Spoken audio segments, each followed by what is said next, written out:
Históricamente las FARC fueron el grupo más grande, el grupo insurgente más grande que tuvo el país y además el más prolongado. Fueron la guerrilla más vieja en un momento, tenían casi 60 años de actividad, de historia. En 60 años pasas de 1 a 33 frentes que llegaron incluso en una época a poner en jaque zonas estratégicas del país, como el páramo del Sumapaz, también como toda la zona del Caquetá, en el sur del país, el Putumayo, donde fueron muy fuertes.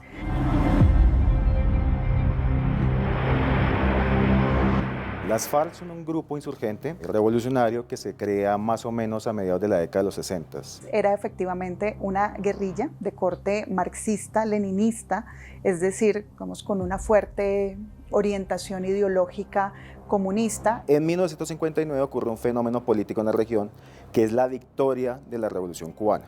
Eso hace que haya un estallido de entusiasmo revolucionario en el continente y surgen toda suerte de grupos guerrilleros en el continente, en México, en Venezuela, en Perú. Y en 1965 esos reductos que no habían negociado con el régimen de Rojas Pinilla toman la determinación de aliarse con el Partido Comunista y en 1964 surgen específicamente las Fuerzas Armadas Revolucionarias de Colombia.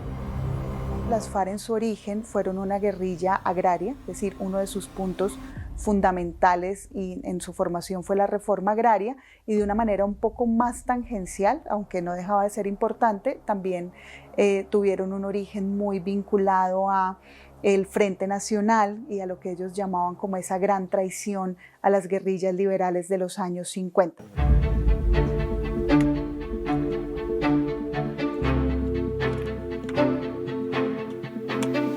Esta guerrilla nace como producto de una ofensiva militar del gobierno de Guillermo León Valencia en 1964, porque en el norte del Tolima habían tomado la determinación de establecer lo que se denominaron repúblicas independientes, es decir, abstraerse del dominio político del gobierno de la época, y eso originó una campaña militar muy fuerte del gobierno que, digamos, fue el incidente para que tomaran la determinación de surgir como grupo armado y revolucionario independiente, denominándose Fuerzas Armadas Revolucionarias de Colombia. La fecha es 1964, es el momento en donde surgen y salen a la luz pública como una organización armada y militar que pretendía derrocar al gobierno e imponer un proyecto político, digamos, dentro de los parámetros de lo que ellos consideran proyecto político de izquierda. Entonces, el otro elemento, digamos, que configura la estructura ideológica de las FARC es que ellos retoman la idea de establecer una oposición al Frente Nacional, que había sido la forma como los partidos políticos tradicionales, el Partido Liberal y el Partido Conservador, habían establecido un acuerdo para cesar la violencia de las décadas del 30, del 40 y parte del 50 y repartirse de manera equitativa y homogénea la dirección del Estado. Esto indudablemente restringía la posibilidad de que terceras fuerzas pudieran entrar al panorama político. Por esa razón, es una de las justificaciones que este grupo toma para poder saltar a la palestra pública tomando las armas. Las FARC siempre tuvo una agenda política muy clara, muy centrada en la reforma agraria, pero también centrada como en transformaciones, principalmente del campo, y posteriormente empiezan a incluir otro tipo de reivindicaciones, como por ejemplo que la reforma agraria no solamente era un tema de entrega de tierras, sino tenía que ser un tema de modificación integral del campo para que el campesino o la economía campesina pudiera desarrollarse plenamente. También empiezan a incluir una serie de reivindicaciones de representación política de las regiones y de las, por decirlo así, de su base social territorial. El propósito de las FARC era implementar una república socialista sobre la base del derrocamiento del gobierno impuesto por vía de un levantamiento popular liderado militarmente por ellos.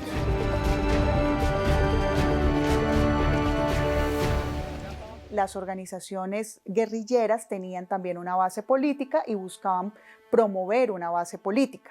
Esa era una de las cosas que hacían. Y por el otro lado, ya en lo que eran los avances militares, pues las FARC tuvieron varios momentos. Llegó un momento, por ejemplo, que dijeron vamos a crecer a toda costa, ¿sí? Después de la muerte de Jacobo Arenas, después de los bombardeos en los 90 de Casa Verde, las FARC dicen vamos a crecer a lo que del tarro. Y eso implica todo lo que sea necesario para crecer, lo vamos a hacer.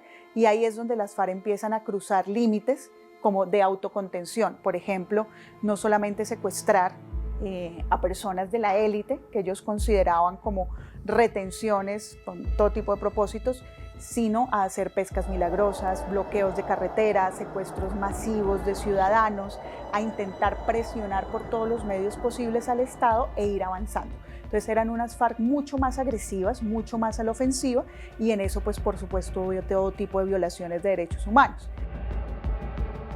El modo de actuar de una guerrilla es no enfrentar militarmente de manera directa a las fuerzas militares del Estado, porque obviamente tiene una inferioridad militar. Y en esa acción, durante todas sus 5 décadas de funcionamiento, de ejercicio, cometieron toda suerte de crímenes graves, crímenes de lesa humanidad, crímenes, digamos, que atentaron contra la dignidad de una parte sustancial de las personas, de todo tipo: secuestros, masacres, voladura de puentes, uso de armas no convencionales, reclutamiento de menores de edad, asesinatos en personas protegidas, es decir, toda una amplia mosaico de conductas criminales que caracterizaron una parte de su accionar. Cuando empieza a llegar la coca o las primeras siembras de coca a Colombia, pues las FARC terminan encontrando que cobrar impuestos a esa siembra de cultivo de coca, digamos, era una cosa bastante rentable, mucho más rentable que cualquier otra cosa que habían tenido en el pasado, que era básicamente recuperación de tierras, donaciones, impuestos, o sea, extorsiones a empresas que hacían presencia en el territorio, a ganaderos, a terratenientes, digamos, a cualquier tipo de economía formal e informal. Además, logran una cosa que es muy interesante, y es recoger la base cocalera. O sea, la base de campesinos cocaleros.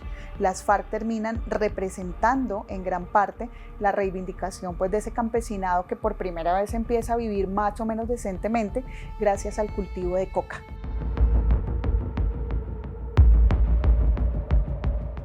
La militancia de las FARC es muy diversa, tenían una conformación diversa. Uno de los aspectos, digamos, más problemáticos de su estructura es que en muchas regiones reclutaban a niños desde edades muy tempranas, 13, 14, 15 años. Eso no solamente constituye un delito, sino que además hace que su fuerza militar sea muy endeble desde el punto de vista operativo. Entonces, muchas de las formas con las que la guerrilla accedía a ese tipo de muchachos, por ejemplo, era cuando hacían presencia con estrategias de seducción. Eso también lo hicieron los paramilitares, incluso hasta el propio ejército lo hacía, y es presentar como a los mejores en los pueblos, empezar a dar ciertos regalos, decirle al chico, mira, en la guerrilla hacemos esto, somos muy respetados, el arma en estos municipios termina siendo vista como un asunto de respeto, y ahí hay tantas historias como arroz. O sea, tú puedes encontrar, por ejemplo, historias de niñas, especialmente las mujeres que estuvieron en la guerrilla, que te decían, bueno, era irme a la guerrilla y tener cierta autonomía con mi vida, o mi papá me iba a cambiar por 3 chivos y un bulto de arroz. También dentro del comportamiento de las guerrillas hubo matrimonio forzado, entonces también estaba el caso del guerrillero que pasaba y le decía al papá de la chica, mire, le doy 500.000 pesos y yo me llevo a la niña para que sea mi esposa, y pues finalmente en las familias campesinas, algunas familias campesinas dijeron, bueno, pues eso no es tan malo porque ella va a ser la esposa. A la niña jamás le preguntaron, ¿no? Hay múltiples formas de reclutamiento, ¿sí? Muchas por voluntad propia, otras porque en regiones del país en donde la acción del Estado es muy precaria, no había ninguna otra posibilidad. Hubo formas de reclutamiento forzado, es decir, en donde personas de manera involuntaria eran llevadas a conformar las filas. Hubo formas, por ejemplo, en las que hacían reuniones o fiestas y las personas terminaban reclutadas haciendo parte de las filas del grupo, pero fundamentalmente, digamos, era un reclutamiento que apelaba a capturar a personas que hacían parte o que eran habitantes de las zonas en donde ellos ejercían control militar y político.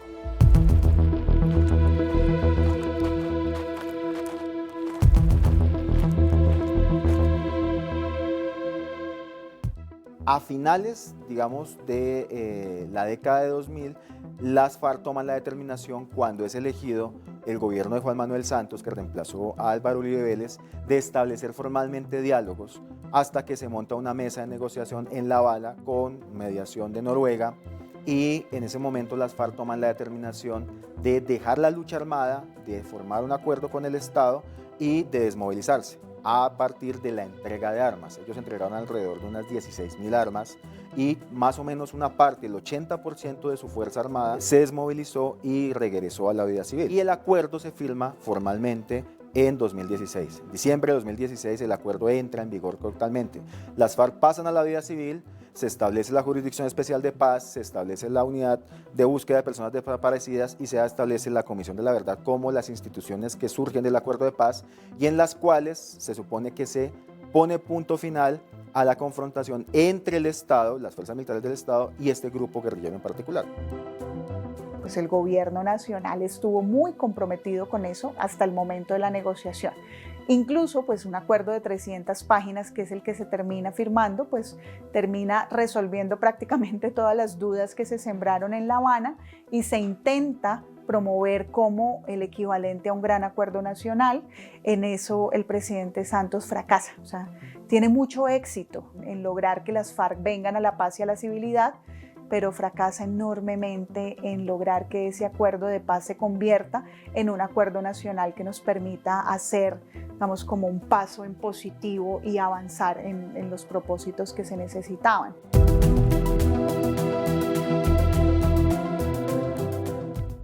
Las disidencias están conformadas por dos grupos mayoritarios. El primero es el del Estado Mayor Central, liderado por Iván Mordisco, que tiene, digamos, funcionamiento en el centro del país y en la parte, digamos, del Cauca. Y el otro es la Segunda Marquetalia, que es el grupo que se creó con los antiguos miembros de las FARC, del secretariado, que participaron en la negociación, pero que una vez firmado el acuerdo tomaron la determinación de salirse. Santrich, que fue muerto en Venezuela, Iván Márquez, Alex Romaña y el Paisa, que también fueron muertos durante la confrontación. Entonces, esos dos grupos son los dos grupos sustanciales de disidencias que hoy hacen parte, digamos, todavía de la confrontación y que tienen una guerra tanto con el ELN, uno de los grupos, como con el Clan del Golfo por el control de territorios, esto sí fundamentalmente por temas de comercio y tráfico de estupefacientes, que es la naturaleza del vehículo de la guerra. La Segunda Marquetalia es una disidencia que se va del proceso cuando ya el proceso se firmó, es decir, ellos firman el acuerdo de paz y luego dicen nos traicionaron, no vamos a permanecer en este acuerdo, volvemos a las armas. El Estado Mayor Central hace o agrupó a los bloques, a los frentes que no quisieron hacer parte de la negociación de paz con el gobierno de Santos. Digamos que se opusieron al acuerdo de paz desde antes de la firma del acuerdo de paz. En este momento el gobierno nacional tiene una mesa de negociación con ambos grupos, que ha tenido toda suerte de dificultades.